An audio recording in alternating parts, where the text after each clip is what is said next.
As we continue our coverage this evening, an investigation is underway tonight after an ambulance was involved in a crash as it was transporting a patient. It all happened just after 7:30 this morning in South Sioux City. Police say the ambulance was transporting a patient who was involved in a rollover car crash in Dixon County earlier this morning. The ambulance was traveling on Highway 77 from Ponca, but it was hit by a car coming from West 29th Street. The driver of the car was a teenager headed to school with teen passengers.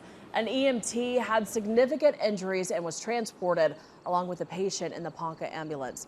The teens suffered minor injuries. At the time, law enforcement says it's unknown if lights and sirens were on as the ambulance was going through intersections. Police say drivers, it's important for you to be aware of your surroundings while on your commute.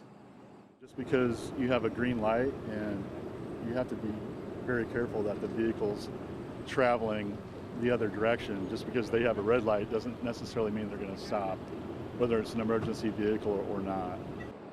Patients were transported with the help of South Sioux City resources. Parts of northbound 77 were closed for cleanup. This accident remains under investigation.